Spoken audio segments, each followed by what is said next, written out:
اگرچہ آدمی کافر اور مشرک ہے، لیکن کچھ لوگ ایسے ہوتے ہیں جن پر اعتماد کیا جا سکتا ہے، اعتماد نہیں اٹوٹ اعتماد کیا جا سکتا ہے. جی دلیل یہ حدیث پاک. حدثنا یحیی بن بکیر حدثنا اللیث عن عقیل قال ابن شهاب فاخبرني عروة بن الزبير ان عائشة زوج النبي صلى الله عليه وسلم قالت واستاجر رسول الله صلى الله عليه وسلم وابو بكر رجلا من بني الديل هاديا خريتا وهو على دين كفار قريش فدفع اليه راحلتيهما فوعداه غار ثور بعد 3 ليال براحلتيهما صبح 3 رواہ البخاری فی کتاب الاجارہ. حضرت امام بخاری رحمہ اللہ اس پوری حدیث کو حدثنا کے ساتھ اسی طرح بخاری شریف کتاب الاجارہ کے اندر لائے ہیں. کتاب الاجارہ کھولیے، حدیث وہاں مل جائے گی. کہتے ہیں کہ نبی کریم صلی اللہ علیہ وسلم کو حکم ہو گیا کہ آپ مکہ چھوڑ کر مدینہ چلے جائیں. تو آپ نے پہلے پلاننگ کی. دیکھو اس میں ایک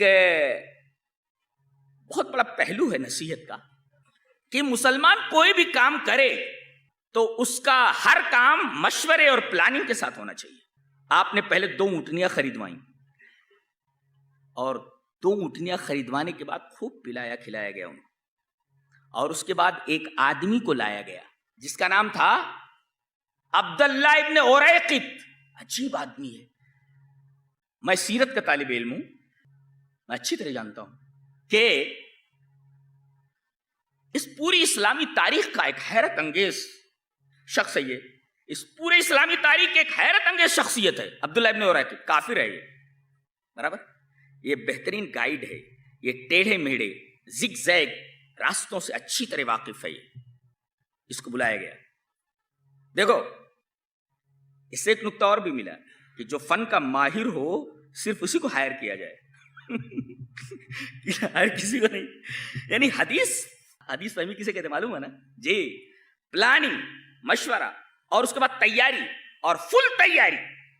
اس کے بعد ایک غیر مسلم آدمی ہے، اس پر اعتماد اس وجہ سے کیا گیا کہ پرکھ لیا گیا کہ آدمی سنجیدہ ہے، اور دوسرے یہ زگ زیگ راستوں سے اچھی طرح واقف ہے، یہ کہیں الجھا تو نہیں دے گا، منزل تک پہنچائے گا کہ نہیں. تو ایسے لوگوں پر اعتماد کرو جو آپ کو منزل تک پہنچا دے، جو زگ زیگ راستوں سے اچھی طرح واقف ہوں. میں کیا کہنا چاہتا ہوں سمجھ گئے؟ کیب اور NRP کے تناظر میں میں وہ سب نام بھی لینا نہیں چاہتا. جی وہ بیان کرنے والے بیان کرتے رہتے، وہ تو قرآن میں بیان کر دیا گیا. ایسا CAB بیان کر دیا گیا ہے، NRP بیان کر دیا گیا. کیا چیز ہے جو بیان نہیں کی گئی؟ ساری چیزیں بیان کر دی گئی ہیں. جی نام الگ الگ ہیں، سب وہی سے حالت وہی ہے سب. جی تو اب اس آدمی کو ہائر کیا گیا چند درہموں کے اوپر، اور اس آدمی کو معلوم ہے کہ ان دونوں کے اوپر کتنا بڑا انعام ہے. بعض لوگ کہتے 100 اونٹوں کا انعام تھا. تاریخ اسلام کی کتنی حیرت انگیز شخصیت ہے. کافر ہے یہ آدمی، غیر مسلم ہے، لیکن اس نے اپنا ایمان نہیں بیچا. نقطہ یہ ملا کہ آج 10 روپے کے اوپر ایک مسلمان، نام نہاد مسلمان، اپنا ایمان، اپنا ضمیر بیچ دیتا ہے. اس آدمی سے سبق لیا جائے کہ کافر ہے، چند درہموں کے اوپر یہ مکہ سے مدینہ کے ٹیڑھے میڑھے راستوں کی تکلیفیں برداشت کرنے کے لیے تیار ہے، لیکن دھوکہ دے کر کے 100 اونٹ لینے کے لیے تیار نہیں ہے. اس کو کہتے ہیں ضمیر. ضمیر بہت بڑی چیز ہے. بعض لوگ مر جاتے ہیں مگر اپنا ضمیر نہیں بیچتے. ہمارے بھی بہت سارے انڈیا میں بڑے بڑے آفیسران ہیں جو غیر مسلم ہیں اور گزر چکے، وہ بھی انہوں نے سر جھکایا نہیں، سر کٹا دیا مگر جھکے نہیں وہ لوگ. بعض لوگ ہوتے ہیں ایسے. تو اس آدمی کو اچھی طرح معلوم ہے کہ کتنے اونٹوں کا انعام رکھا گیا ہے ان دونوں کے اوپر، کہ پکڑ کر کے لاؤ ابو بکر کو یا ان کو، محمد صلی اللہ علیہ وسلم کو. اتنا انعام ہے اونٹوں کا. چند درہم قبول کر لیے مگر اپنا ضمیر نہیں بیچا اس نے، اور زگ زیگ راستوں سے لے کر کے یہ آدمی مدینہ تک نبی کریم صلی اللہ علیہ وسلم کو چھوڑ کر کے آیا ہے. اس حدیث میں اسی آدمی کا تذکرہ ہے کہ وستاجر رسول اللہ صلی اللہ علیہ وسلم و ابو بکرین، ابو بکر اور رسول اللہ صلی اللہ علیہ وسلم نے دونوں نے مشورے سے اس کو اجرت پر رکھا، ہائر کیا. استاجرہ کا مطلب ٹو ہائر، اس کو ہائر کیا. اچھا، رجلن خریتن، خریت جانتے ہو کیا؟ خریت، خریت کا مطلب ہوتا ہے بہت ہی کائیاں، بہت ہی کائیاں، یعنی بہت ہی باریک بھی اور بہت ہی ماہر. بہت ہی ماہر خریت. اور کس قبیلے کا تھا؟ رجلا من بنی دیل، یہ قبیلے دیل کا تھا جی. اور وہو علی دین کفار قریش، یہ بھی واضح کر دیا گیا کہ یہ مسلمان نہیں تھا، یہ کفار قریش کے دین پر تھا. یہ حدیث کے الفاظ ہیں، وہو علی دین کفار قریش، یہ کفار قریش کے دین پر تھا. اب اس کو بلا کر کے 2 اونٹنیاں دے دی اس کو. فدفع الیہ راحلتیہما، وہ جو 2 اونٹنیاں تھیں اس کے حوالے کر دی.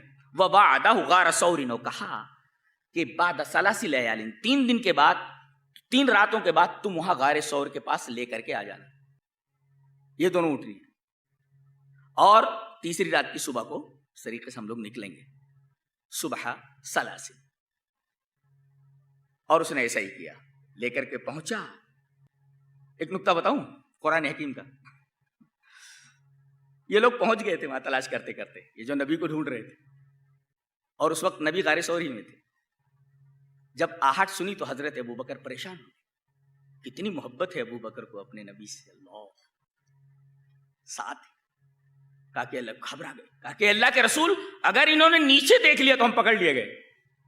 نبی کا ایمان اور عقیدہ کتنا بڑا ہوتا ہے، پہاڑوں سے بڑا ہوتا ہے، پہاڑوں سے زیادہ وزنی ہوتا ہے. اس خطرے کے موقع پر بھی آپ نے کہا اللہ تحزن ان اللہ معنا، غم مت کر، اللہ ہمارے ساتھ ہے. خطرہ سر پر ہے، ہم لوگ کے لے کر کے بیٹھے ہیں. آیت کریمہ کیا بول رہی ہے؟ خطرہ سر پر آ گیا ہے، صرف نیچے جھک کر دیکھ لیا گیا تو پکڑ لیے گئے. قرآن نہیں پڑھتے ہیں آپ لوگ، میں تو قرآن حکیم کا طالب علم ہوں، میں تو دیکھتا ہوں پورا سب منظر میرے سامنے نظر آتا ہے. سب قرآن ایک آئینہ ہے، اس آئینے کے اوپر چلتی ہوئی قیامت تک کی پوری تصویریں دکھ رہی ہیں. تم کہاں ہو تم؟ نبی کیا بول رہے؟ خطرہ سر پر ہے. ان اللہ معنا، کہہ رہے غم مت کرو، ان اللہ معنا، اللہ ہمارے ساتھ ہے. یہ نہیں کہا ان اللہ معی، میرے ساتھ ہے، ہمارے ساتھ ہے. ماں کا مطلب سمجھتے ہیں؟ یہ لوہے کا ایک ٹکڑا ہے، آپ کو پانی گرم کرنا ہے تو اس میں ایک تار لگا دیتے ہیں، اور پھر اس کے بعد ایک آلہ ہوتا ہے، اس کو وہاں ساکٹ میں اس کو لے جا کر کے لگا دیتے. بٹن ابھی دبایا نہیں، جب تک بٹن دبا نہیں ہے تب تک ایک بچہ بھی اس کو لے کر کھیل سکتا ہے، برابر ہے. لیکن بٹن دب گیا، کرنٹ ادھر آ گیا تو بچہ تو کیا ہاتھی بھی اس کے قریب نہیں جائے گا، اس لیے کہ کرنٹ کی معیت اس کے ساتھ ہے. ہمارا یقین ہے کہ اللہ اگر ہمارے ساتھ ہو تو دنیا ہمارے کیا بگاڑ سکتی ہے. یہی یقین ہمارے پاس نہیں. ان اللہ معنا، جو یقین ہمارے نبی کو تو ابو بکر کو تھا، ان اللہ معنا. اچھا جانتے ہیں یقین کی کمی کیسی ہوتی ہے؟ نبی کی امت کے درمیان اور موسیٰ کی امت کے درمیان فرق سمجھ میں آیا؟ نبی نے کیا کہا؟ لا تحزن ان اللہ معنا، ابو بکر غم مت کرو، اللہ میرے ساتھ بھی ہے، تمہارے ساتھ بھی ہے. نا معنا جمع کسے کا استعمال کیا گیا. اور مصیبت کے وقت، اچھا ایک مصیبت موسیٰ پر بھی آئی ہے اور ان کی قوم پر. یہ راتوں رات لے کر کے بنی اسرائیل کو نکل گئے. سامنے بحر قلزم ہے، بحر احمر جو اس کی شاخ ہے بحر قلزم کی، سامنے دریا ہے. آگے گئے تو ڈوبے، اور پیچھے فرعون کو معلوم ہو کہ وہ اپنا لشکر لے کر کے آ گیا. اب یہ بیچارے یہ چکی کے 2 پاٹوں کے درمیان ہے. کتنا بڑا خطرہ ہے، ادھر جائیں تو موت، ادھر پلٹے تو موت، بھاگنے کا کوئی راستہ نہیں. ابو بکر نے یہ نہیں کہا کہ اللہ کے رسول آپ نے کہاں لا کر کے ہمیں پھنسا دیا، آپ کی بھی جان جانے والی، ہماری بھی جان جانے والی، یہ نہیں کہا انہوں نے. موسیٰ کی قوم بے صبری تھی، اس نے کیا کہا؟ قال اصحاب موسیٰ انا لمدرکون، اے موسیٰ، اصحاب موسیٰ نے کہا موسیٰ کہاں لا کر پھنسا دیا، ہم تو پکڑ لیے گئے. دیکھ رہے ہیں آپ، پکڑ لیے گئے. قال کلا، کا چاپ، یو کا چاپ. قال کلا ان معی ربی، بے شک میرا رب میرے ساتھ ہے. دیکھیں قوم سامنے معنی نہیں کہا اس لیے کہ ان کا یقین نہیں تھا جیسا یقین ابو بکر کو تھا. اللہ پر رسول. قرآن سمجھ میں آتا ہے کیا؟ وہاں معنی ہے، یہاں معی ہے، بے شک میرا رب میرے ساتھ ہے. وہ تو کہنا چاہیے تھا نا بے شک ہمارا رب ہمارے ساتھ ہے، گھبراؤ نہیں. وہ راستہ نکالے گا، سیاحین راستہ نکالے گا، لیکن انہوں نے نہیں کہا. نبی نے کہا غم مت کر، اللہ ہمارے ساتھ ہے، اور موسیٰ نے کہا چپ رہو، بے شک میرا رب میرے ساتھ ہے. دیکھ رہے ہیں آپ، یہ ہے قرآن حکیم کا نقطہ. خطرہ سامنے ہے لیکن آپ گھبرائے نہیں. ہم لوگ گھبرا جاتے ہیں. اب حزن کا مطلب ہوتا ہے اندیشے, یہ ہو جائے گا, وہ ہو جائے گا, ایسا ہو جائے گا تو کیا ہوگا, اس کو کہتے ہیں حزن. آدمی اسی میں پریشان رہتا ہے. قرآن پڑھو, سارے کے سارے شکوک و شبہات دور ہو جاتے ہیں. اصلی چیز تو اصلی دوائی کھا نہیں رہے ہو, پتہ نہیں کون کون سی دوائی کھا رہے ہو تو, اور تم کو پتہ نہیں کون کون سی دوائیاں دی جا رہی ہیں. وہ دوائی کارگر نہیں ہے, دوائی دوسری ہے. یہ دوائی آپ کے کام آنے والی نہیں ہے. دوائی وہ ہے جو قرآن دے رہا ہے. لا تحزن, غم مت, don't be sad, Allah is with us, Allah ہمارے ساتھ ہے. ڈونٹ بی سیڈ, غم کرنے کی ضرورت نہیں. تو اب غم میں آپ ڈوبے ہوئے ہیں, اس کا مطلب یہ سمجھ رہے ہیں کہ اللہ ہمارے ساتھ نہیں ہے. وہاں دیکھیے موت سامنے کھڑی ہے, لوگ قریب پہنچ گئے ہیں, پکڑ لیتے. ابو بکر کہہ رہے ہیں نیچے اگر دیکھ لیا گیا اللہ کے رسول, ہم لوگ پکڑ لیے جائیں گے. غم مت کرو, اللہ ہمارے ساتھ ہے. اللہ ہمارے ساتھ ہو جائے تو دنیا ہمارا کیا بگاڑ سکتی. لیکن یہ یقین ہمارے دلوں کے اندر ہے, آپ دیکھ لیجیے. نہیں, یہ آدمی اپنے وعدے کے مطابق پہنچا اور زگزگ راستوں سے لے کر کے مدینہ تک چھوڑ کر کے آ گیا. کتنی ساری چیزیں ہیں, آپ اس واقعے پر غور کیجیے.